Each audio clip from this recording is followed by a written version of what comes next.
I'd like to ask for God's blessing upon you and upon Barbara before we invite her to come up. Can we do that together? Let's pray. Our gracious, patient, and loving Father in heaven, I come to you in the merits of your Son, Jesus Christ. And Father, I ask for your blessing upon this group that is here today. The people that are in this room and downstairs as well, and those watching online. I ask, Lord, for your special blessing upon us in ways, Lord, that we will understand your great sacrifice and your love for us, and that we can indeed trust in God. And I pray, Lord, that you'll be with Barbara O'Neill as she comes forward to share. May your angels surround her and your Holy Spirit guide her in her thoughts and words. And bless us, Father, with attentive ears that we may hear your voice throughout our lives so that we can be ready when Jesus comes to take us to our heavenly home. And this is my prayer, and I offer it with confidence in Jesus Christ. Amen. So tonight we're going to be looking at a very interesting topic. You see, there is one thing and one thing only that all the experts agreed in 2021. And I can see you're on the edge of your seat. What was that? Because there wasn't much that it was agreed on. And that is that the best thing we can do to fight this flu is a strong immune system. And the word immune system is a word that is thrown around a lot, but I don't think a lot of people know what our immune system is. What is our immune system? It is the system that God put into our bodies which actually make it a self-healing organism. Because the fact is, we were designed to heal. And all of the principles you've been hearing about this week are principles that are designed to sustain health in the body, and if the body is not working well, when they are applied, they stimulate a response by the body to boost that healing process. And it makes the most sense to me that if a body is not well, let's just work with those healing powers that are in every human body. We don't doubt when we cut our hand that it will heal. It will always heal. Take a bit longer if we keep opening it, especially if we rub a bit of dirt into it. You know, there's a bit of common sense there. That same healing power that you see that healed that cut is all through the human body. So what is the immune system? It's actually front line of defence. And our front line of defence in the human body is our skin. Our skin is a coating, goes all over the human body, and it protects the human body. It's like a soft but very effective suit of armour. And the skin is an amazing organ. It breathes, but the skin also absorbs, so be careful what you touch. It also throws off waste, and it also helps to regulate the temperature in the body. But whenever the skin is scraped or it's cut, then we gotta take steps to protect that. Isn't that true? Because if we don't, things can get in. Isn't that right? It's like the lady that came to me when I was in New Zealand to see me, and she had a little 7-year-old boy, and when he walked in, he was walking in like this. And I looked straight at his finger, which was twice the size. And I said, what's happening with that finger? Because it's twice the size and it's red and it's got like a white top on it. So I'm immediately intrigued. She said, oh, he's got cellulitis. Well, that's not rocket science. What's cellulitis? Inflammation of the cell. Yes, we can see that. But I said, but why? Did something happen? She said, well, he had a blister and he was playing with his Matchbox cars in the dirt and the blister broke. Okay, what's happening next? The protection is gone, and so this little boy doesn't even think about all dirt's getting in there, and then an amazing process happens. The SWAT team's called in. the lymph goes there. That's the swelling. The white blood cells come. That's the white. That's the that's the dead white blood cells there. It's an incredible process. So she rushes to the doctor and he says, infection. Interesting what an infection is. Infection. So he was put on antibiotics. Now it's 10 days later and he's on his second course of antibiotics. I don't know what the finger would look like if he wasn't on antibiotics, but didn't to me look like it was doing much. She said he's on pain-killing medication and sleeping tablets to help him sleep at night, and he's 7. I said, do you mind if I try something? She said, please. So what I did is I got two mugs. And in one mug, do you call it a mug? What you drink, a hot drink mug? Something like that. It's got one of these on the side. Yeah. It's bigger than a cup. And I put hot water in it. Why did I put hot water in it? You see, when hot water touches the skin, it has a stimulating effect. You know what it's like? Maybe you went home last night, it's a bit warmer today. Went home last night, you might have been a bit cool, and you have a hot shower, and you see tingling. You see, when you apply hot water, it has a stimulating effect. And that stimulating effect is stimulating blood. And we know because when we look at our body or whatever we put into the hot water, it goes red. What's the red? It's blood. And when you stimulate blood to the area, what are you stimulating? You're stimulating oxygen. You're stimulating water. Because this is what the blood carries. You're stimulating nutrients. And something else that you're stimulating in blood movement, not only is it bringing more oxygen, more water, more nutrients, but it's actually taking away waste. So when you think about it, if there's a problem in the body, all we need is more blood. And what happens is, as I could see with this finger, the blood was tending to sit or pool in that area. We needed the old blood out and we needed fresh supplies of blood in. But after 3 minutes, everything slows down. So we've got now a slowing down. And we don't want the blood to slow down. So we've got another mug. And this mug has cold. And what we're talking about here is water. So let's look at what the cold does. And I think you'll agree with me. If you've tried turning the hot water off to finish your shower with cold, it stimulates all right. Stimulates big time. Because we're warm-blooded creatures, so when cold water touches, there's a reaction. Because if we were to stay in that cold water for a few hours, maybe all day, we'd probably die of hypothermia. And the body knows that. We're warm-blooded creatures, so when cold water touches, there's a reaction. And what are we stimulating? We're stimulating blood. But the difference is, between the hot and the cold, that it takes 30 seconds for the cold to get to a slowing down. Takes 3 minutes with the hot. So what we do is what I did was I put the finger in the hot water for how long? 3 minutes.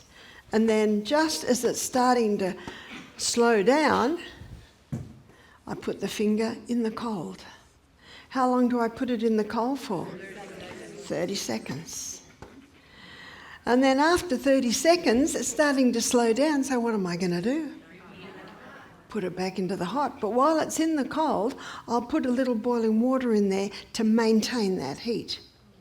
I put my good finger or my finger in, I put his good finger, test it, you're okay, yep, handle that. And what I find is, even if they can't handle it very hot at first, after the cold, they can handle it a little bit hotter. We do this 3 times because we are moving blood in a dramatic way and we can exhaust the body. So we just do it 3 times. Now, how long does that take? Let's be generous, 15 minutes.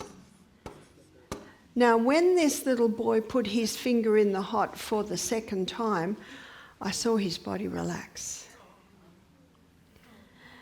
And went back in the cold, and then the third hot, he looked at me with a smile on his face. Body language told me, I think his pain levels reduced 50%. How long does Tylenol take to kick in? Half an hour?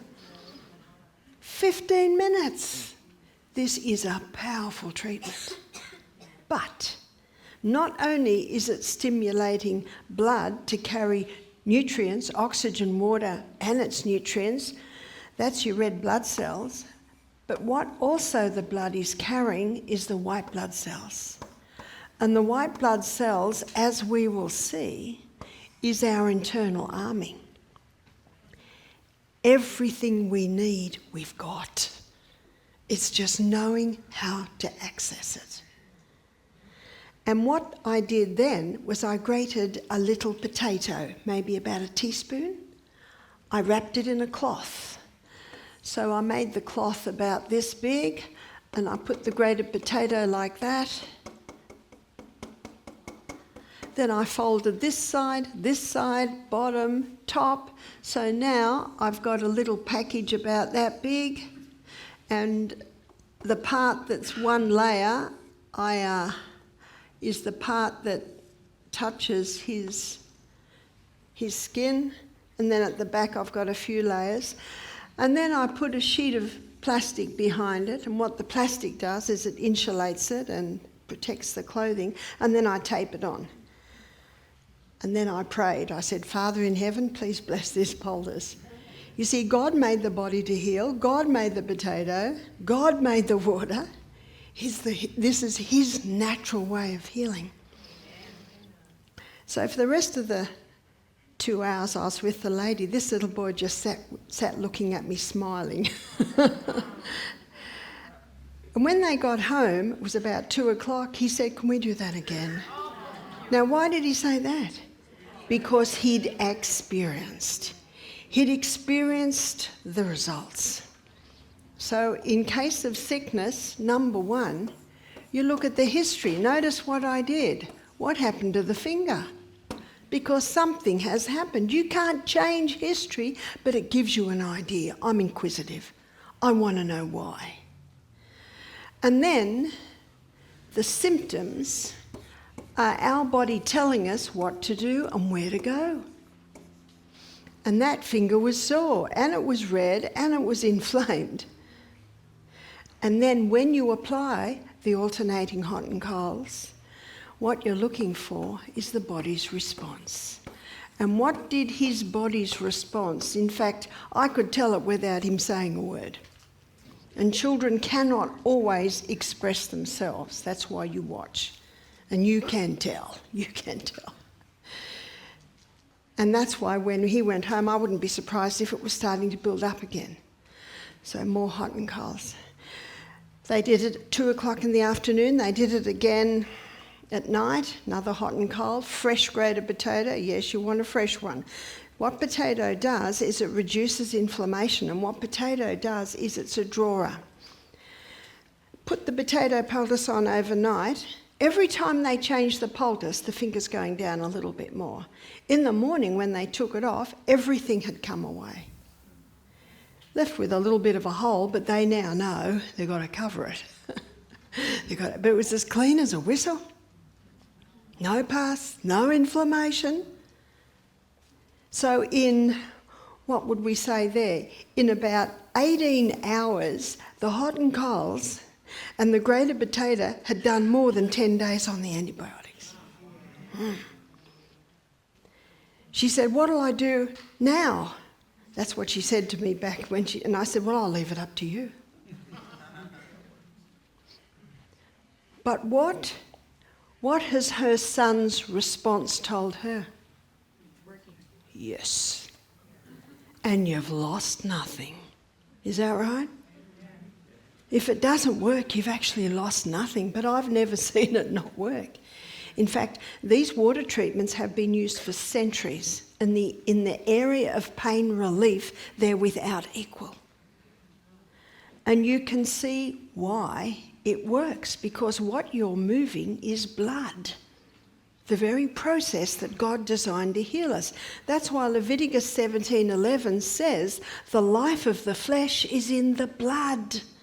Because the blood is the carrier of oxygen, water, nutrients, carries away waste from those little cities inside your body called the inside working of the cell.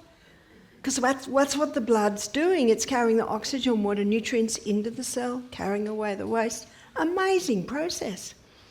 My sister, she's a senior science teacher, and when she teaches immunology to her senior students, she says, see, the body was designed to heal itself. Because they've just studied immunology, how the body works. Did you know that nurses used to learn this?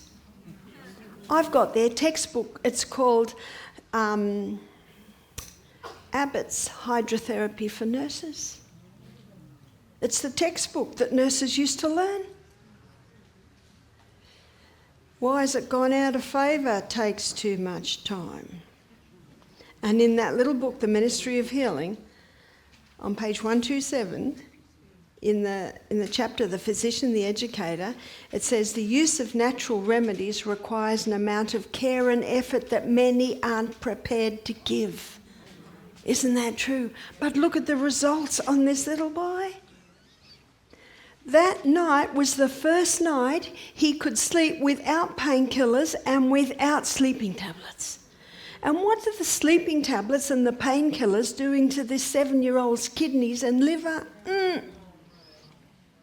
I'm not criticising the mother, she didn't know.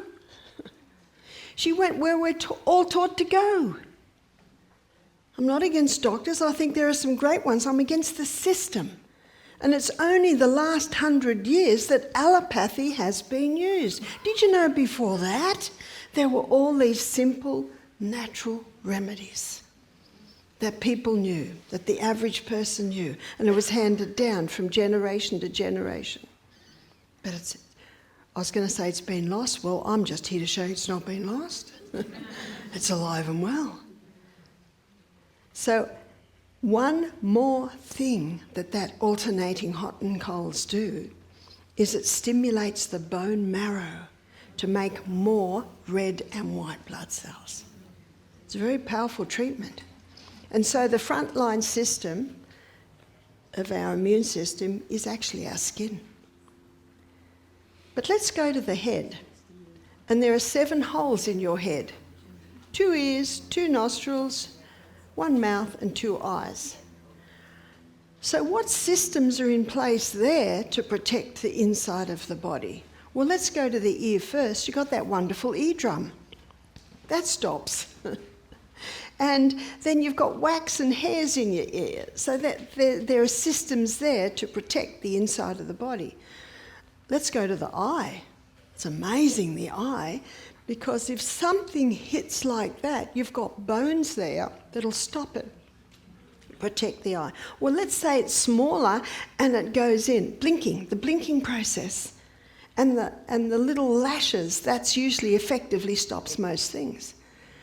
But if it happens to get through and into the eye, there's this mucus covering the eye. If it's a bug, it just traps it. And then you make your eye go round the world, is that right? And it goes to the corner and you flick it out. Amazing process, all the systems that are in place to protect the inside of the body. What about the nose? Well, it's amazing. We know we've got hairs in there. In fact, I remember when my father was getting older in his 80s and hairs were out of his nose, he used to tell his grandchildren it was dead fly legs hanging out his nose. Children would look. Anyway, it's my father's sense of humour. Yes, there are hairs in there, and I guess when you get older you see them more. But inside the nasal cavities, there's all these little caves, these little half caves. So if we breathe in pure air, it's very light, and it goes straight down into the trachea and then into the lungs. But if we breathe in air that's got any dust in it, it's heavier.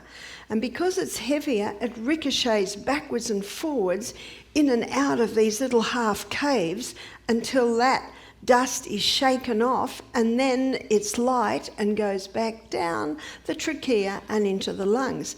And even if it happens to get through there, we've got little hairs there. And you know that if ever you're actually talking too much while you're eating and you maybe breathe in a little bit of mucus or a little bit of food, well, you cough and cough and cough and cough and cough, don't you? It's a reflex to get it up and out of the lungs. And that's why, as I have mentioned several times, nose purifies the air. That's how it purifies the air. It moistens the air, and it also warms the air and pressurizes the air, making it perfect for the lungs. That's why it's of the utmost importance, yes, to always breathe in and out through the nose, but also for anyone with congestion of the lungs, nose breathe, nose breathe, nose breathe. Let's come to the mouth. What systems are in place in the mouth?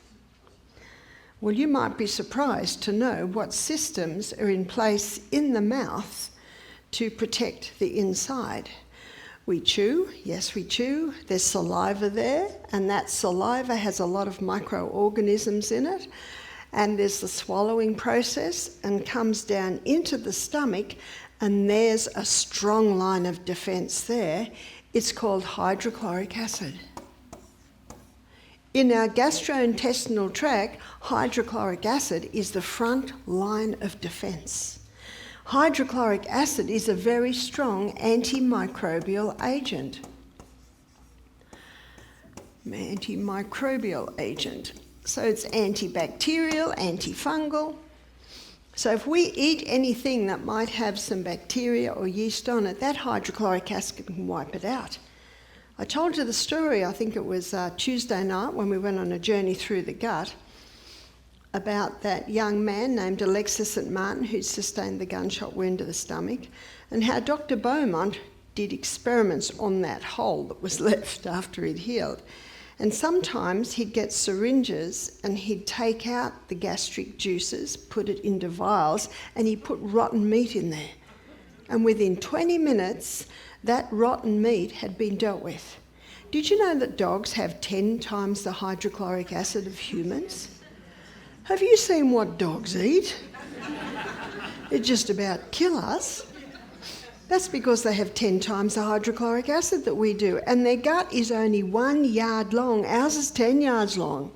That's why we have to be careful what goes in there. It's got a long journey before it comes out. So that's what hydrochloric acid is. The other day we looked at how it connects with pepsinogen to release pepsin, which breaks down protein. But it has another role, and that role is an important role in our defence system, our immune system. I was at a friend's house one day, and her daughter was playing with the dog and then got up and made the salad. Right. So I made sure I didn't drink with my meal that day. I wanted nice, strong hydrochloric acid, because the hydrochloric acid can wipe it out. And that's why it's so important not to drink with your meals. Ideally, you stop drinking half an hour before the meal and you resume about an hour and a half to 2 hours after the meal. If you're thirsty after the meal, by all means take a mouthful. A mouthful's not going to dilute it too much. And I've never met anyone with too much hydrochloric acid, but I have met many that do not have enough. How can you tell? Well, it's 5 hours after the meal and the person feels like they've only just eaten the meal. That's why if someone says, I've got too much acid in my stomach, I'd say, well, you must be digesting very well, because that's what it does. I remember I was at my daughter's house one day. She lives on 7 acres in Wisconsin. And we went outside and, wow, the smell. And we're looking around, what's that smell? And her dog had pulled the leg of a dead cow into the yard. Ooh, did it smell. And it's eating it. That'd just about kill us. It's because they've got so much hydrochloric acid. And have you noticed they don't get reflux and they don't get heartburn and they don't have stomach ulcers? Because it's not the acid. The acid is actually very important. But if someone's eating all day long, having the largest meal at the end of the day and drinking with their meals and stressing out, all that can little by little reduce hydrochloric acid. And maybe the bacteria, maybe that fungus got through the stomach, survived because hydrochloric acid's so low.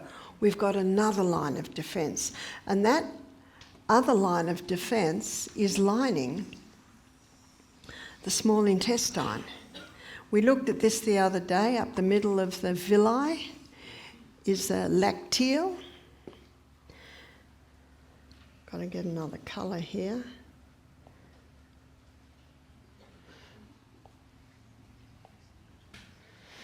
And all through the villi is the blood.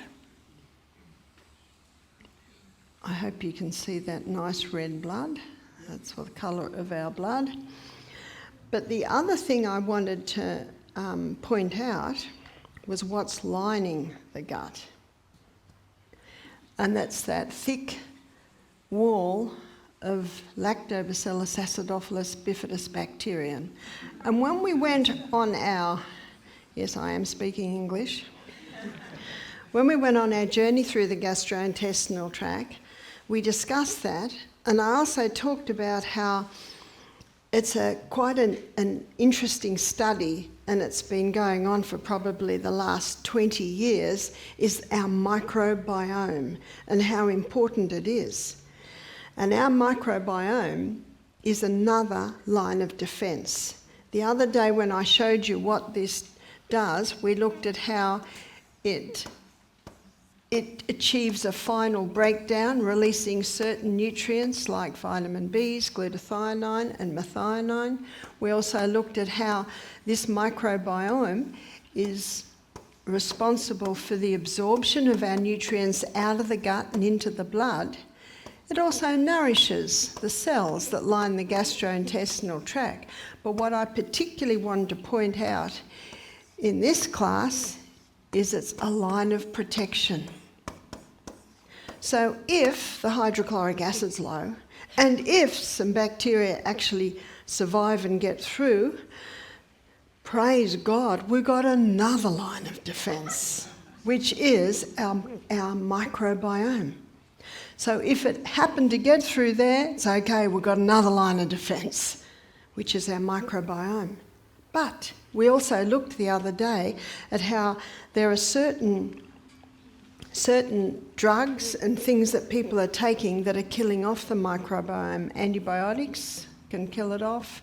Long-term painkiller use can kill it off. The statin, another reason why the statin drugs are pretty dangerous, because they will knock off the microbiome.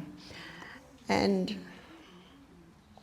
maybe it's effective that it also broke down the cell wall, because what happens is you've lost nourishment and you've lost protection. Not a lot of people think about the microbiome when they're thinking of their immune system.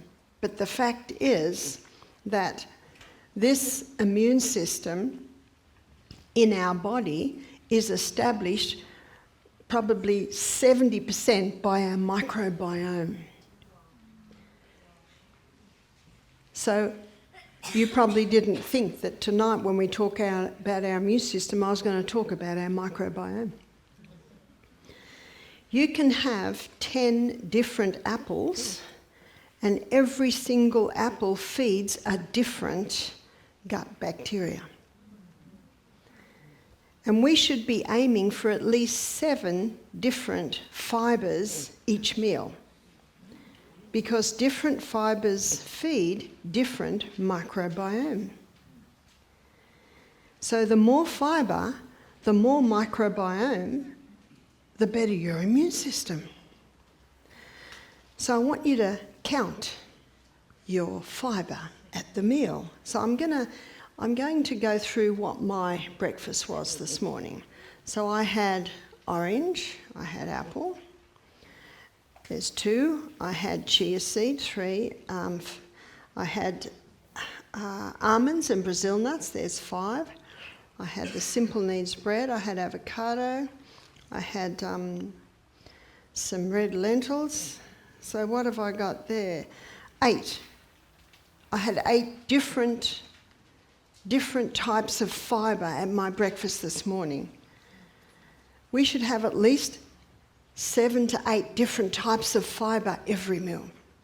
And when someone's eating cereal and toast for breakfast, how much fibre's there? 1. Sandwiches for lunch, well, it depends what's on the sandwich, but no, you can't count cheese and meats because they don't feed any, because there's no fibre, they don't feed any microbiome. I was teaching in Andalusia at a homeschool camp, and I was teaching them about their microbiome, and I said to the kids, count your fibre. So the next day I said, okay kids, how much fibre? And one little boy said, 20. I looked at his father, I said, 20, and he went, he had a grape and he had a bit of apple and he was going to get a lot of different fibres. The more fibre, the more microbiome. It's called prebiotic. You've probably heard that. So a probiotic, pro means for, biotic means life. And you've probably heard that prebiotics feed the probiotics. Where do we get the prebiotics? Just fruit and vegetables, just plant. All your plant foods. They feed your microbiome. And when you've got a well-established microbiome, you've got a great wall of protection. But not only that. Remember that 70% of our immune system is based in our microbiome. Hippocrates, called the father of medicine, 400 years BC, he said, all disease begins in the gut. And he didn't know what I'm telling you here. He didn't know about the intricacies of the workings of the gut. This is our colon. You probably thought I was drawing a flower. This is our colon. And this is the ascending colon, transverse colon, descending colon. So this basically, your appendix is down on your left side, and that's where the small intestine comes in. There's your ascending colon going across transverse colon and then descending colon. In the transverse colon, they're like little lumps, I suppose you'd call them, and that's your Peyer's patches. How do you spell that? Peyer's. Your Peyer's patches. And your Peyer's patches are part of your lymphatic system. And our lymphatic system sweeps away waste from the tissues. And these little nodes are in your transverse colon, and they release lymphocytes. So lymphocytes are one of your white blood cells. We're going to have a look at the lymphocytes in a minute. But let's say the person's on cholesterol-lowering medication, they're on pain-killing medication, they've just had a couple of strong courses of antibiotics. Wow, their poor gut flora will be quite slaughtered. And so what happens then, the bacteria or the fungus that survived the hydrochloric acid now gets through and into the blood. Now we've got our next line of defence, which is our white blood cells. So our white blood cells, we have 5 different types of white blood cells. Neutrophils. Now neutrophils, they make up 65% of our white blood cells. And that little boy that had the big finger, all red with the white on top, the white was his dead neutrophils. Those neutrophils, whenever they come across bacteria or anything pathogenic, they encircle it and they kill it with hydrogen peroxide. Did you know that? And then basically they've just given their life for that. They die. And that's why all that white was the dead neutrophils.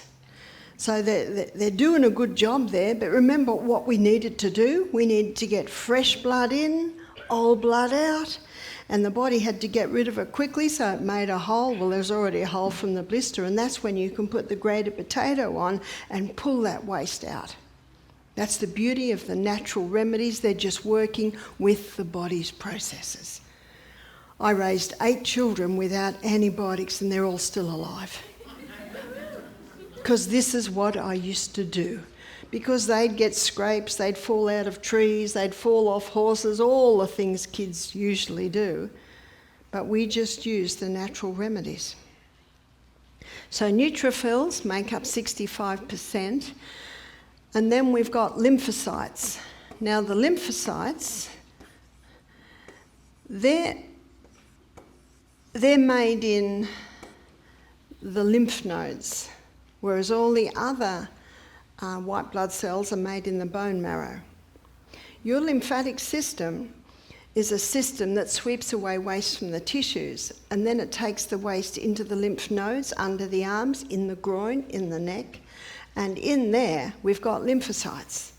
Lymphocytes are also the scouts. They're also zooming around the body looking for anything, and there's an incredible communication network between these white blood cells. So they call on the neutrophils if they need the big guns to come along. And the lymphocytes make up 20%, and monocytes. The monocytes are the clean-up team. So they come along and clean away the waste from the neutrophils doing its job. So they make up 10% of the white blood cells. And eosinophils. Eosinophils, they only take up about 3%. And basophils. Basophils take up about 2%. And the eosinophils and the basophils, they're the ones that you'll see in high amounts whenever there's an allergy. So you can see that the different white blood cells have different roles. 6, 7, 8, 9. Yeah, my math's right, isn't it? I'm not a great mathematician, but my husband said if my math's not right, I've lost half my audience. I think it's right. So they're our white blood cells, and I guess that's what most people see as their immune system. So when the Bible says in Leviticus 17:11 that the life of the flesh is in the blood, it's not just talking about the blood taking the oxygen and the nutrients and the water to the inside working of the cell and taking the waste away. It's also the carrier of the white blood cells. So the eosinophils and the basophils, they are very active whenever there's an allergy. So when I was working as the health director at Misty Mountain, I used to do a live blood analysis where you take a drop of blood and you put it on the slide, put it under the microscope, and it comes up on a little television screen. And there you see the white blood cells. and it was a dark field condenser, so it was like this board. It was a dark background, and you would see the white blood cells. Now, in someone that did not have an allergy, you would see maybe 2 or 3 basophils, 2 or 3 eosinophils. But if someone had an allergy, meaning, let's say it's usually gluten and dairy, sensitivity, you would see 5 or 6, especially of the eosinophils. Now the eosinophils, they look like this, and they had a couple of nucleuses, and inside the nucleuses were these tiny little dots that would be jumping around, and they are histamines. So whenever you get a rise in eosinophils, you get a rise in histamines, and that causes the allergic responses. And if someone has an allergy and they go to the doctor, what does the doctor give them? Antihistamines, that's right. But what we've got to find out is, why are they there? Why are the allergy responses happening? And what I also found, if someone was gluten intolerant, I would see about 10 eosinophils. And if someone was celiac, I would see about 21 eosinophils. So it was a fairly good indicator. But I find that you can work that out without needing to have a live blood analysis, just by the body symptoms. And I had a young couple in front of me at one program, and they were 35, and they'd come to the conclusion that they could not have a baby. They'd been married for 10 years and no baby had come. Lady had fallen pregnant once, but she had lost the baby early pregnancy. And I looked at her blood and I said, "Ha, you have quite an allergy to wheat." She said, "I know."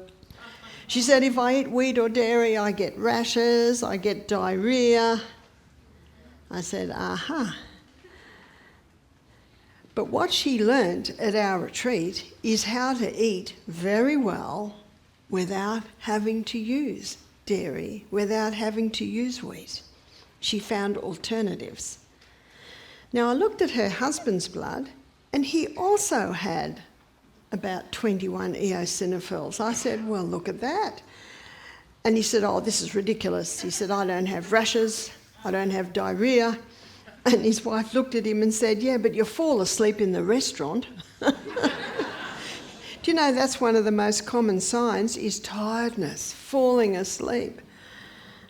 What's a 35-year-old man falling asleep in a restaurant? Jeez. In fact, we had well, he's still there now. He's our chef. He's a Fijian chef. He's 30 now, but when he was 15, he came to work for us. And he's been backwards and forwards. We trained him, then he went away and came back, and he's back again. Great cook.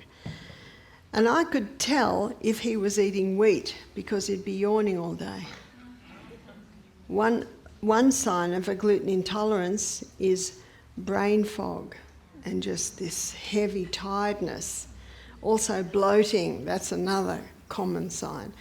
And when people say, what are the symptoms of someone having a gluten sensitivity, a gluten intolerance or celiac, I say, well, how long's a piece of string?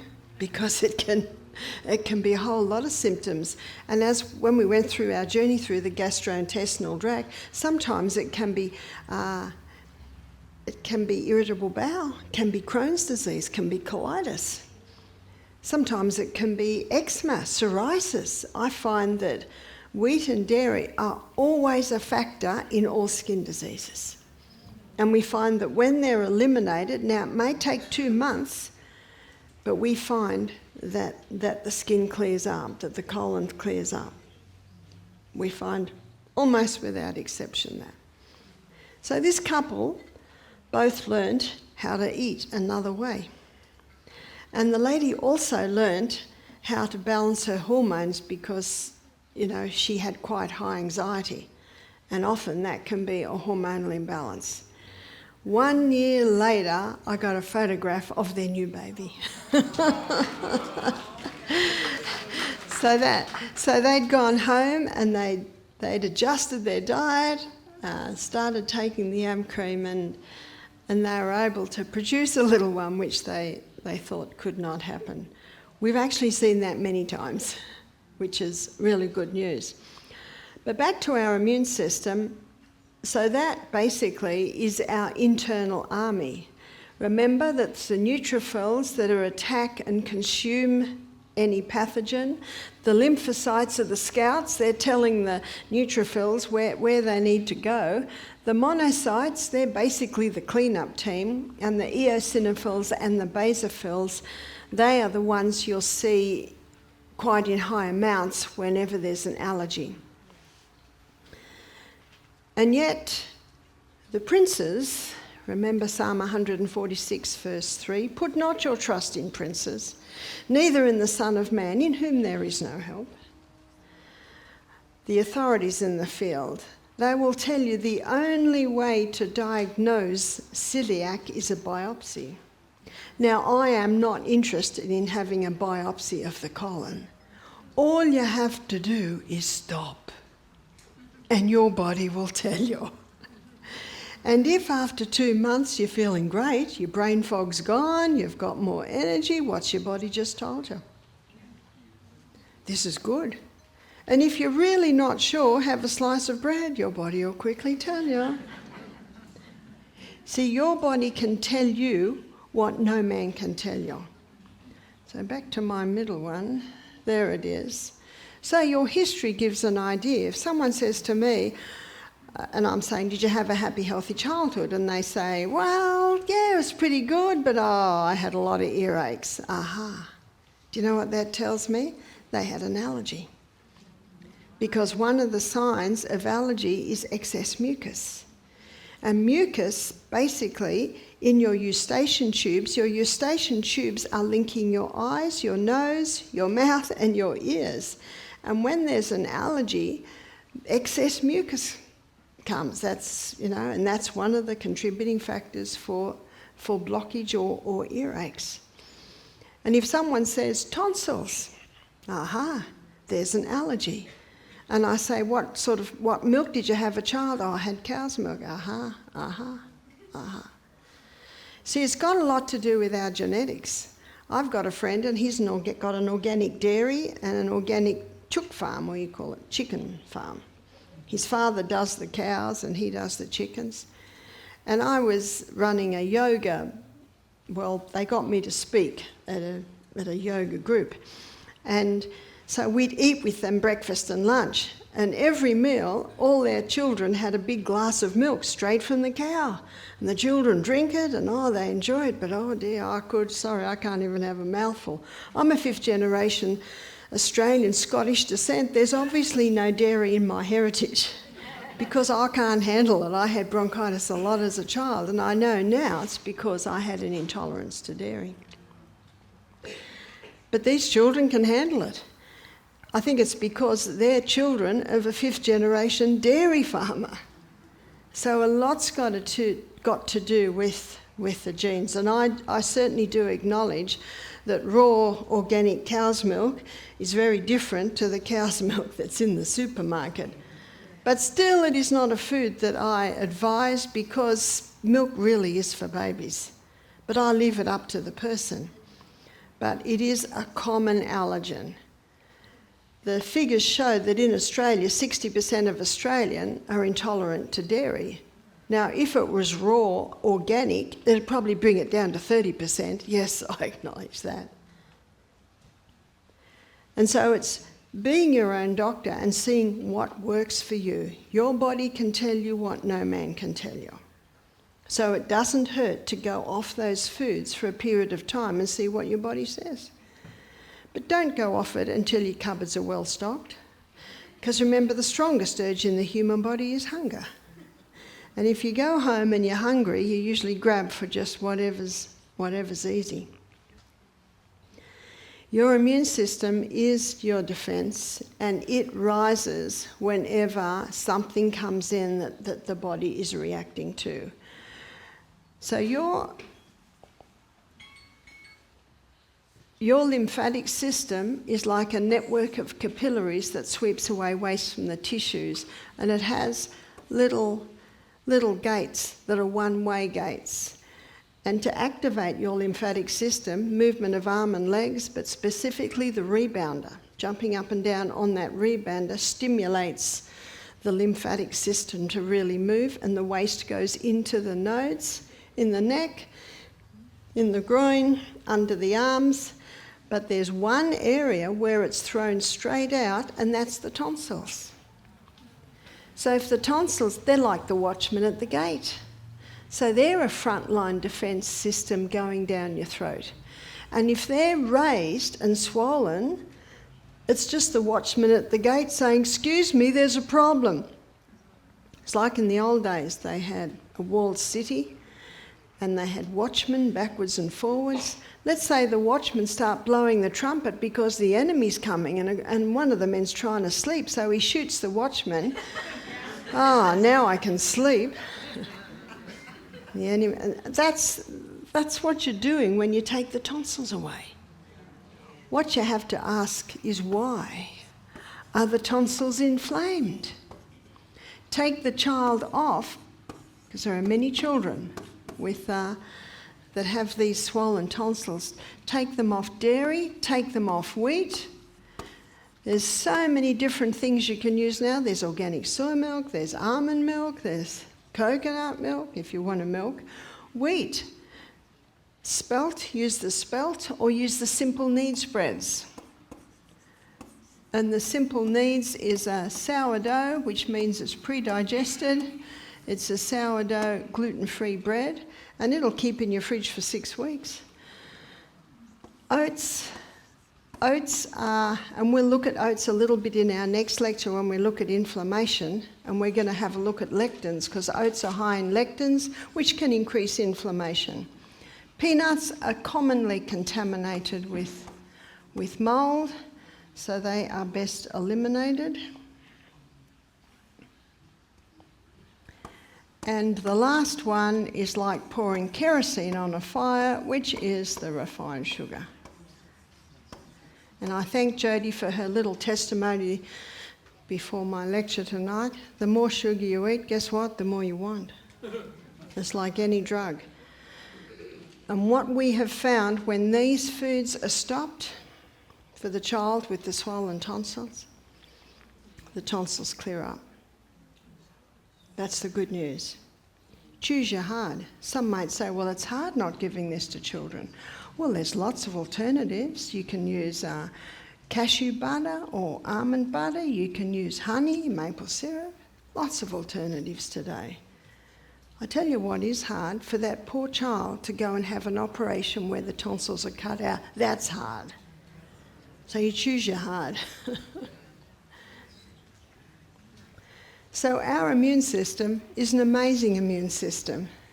And what we want to do is we don't want to eat food that's going to overstimulate it. You can have not enough immune system, and you can have an overload of immune system. One lady said, "I got a cold, my immune system's down." I said, "No, you got a cold because your immune system's really good. Because a cold is just a house clean. And after that, now what really boosts the immune system is fevers. Fevers are a wonderful thing. They're an amazing immune system booster. So if you do get a fever, rejoice. But what puts the fire out? Water. Water in and water out. Don't have a hot shower, don't have a cold shower, just have a tepid shower or a tepid bath. And that will help the body take that heat out. But what if the fever comes back in an hour? Have another bath. What if it comes back in another hour? Have another bath. But when the fire has burnt up all the rubbish, the fire will go out. Same with the body. All my children had fevers at different times. I never gave them ibuprofen or Tylenol. Never. Because the fever has a purpose. And if they're kept well hydrated, they will not convulse. So it's very simple. In my book, Sustain Me, I have a whole chapter on hydrotherapy, water therapy, simple water treatments that you can do. But the simplest one with a fever is just have a cool shower or a bath. If there's a fire outside, what do? Grab the hose. Water puts the fire out, in and out. But remember what it also does a wonderful boost for your immune system. So one of the best ways you can protect yourself against winter colds and flus is the Sustain Me principles and finish every hot shower with a quick cold. Aren't you glad I didn't say have a quick hot and a long cold? Have a long hot and a quick cold. So we're going to have a break now, and when we come back, we're going to have a look at inflammation in the body. We're going to have a look at why, and we're going to have a look at how you can conquer it.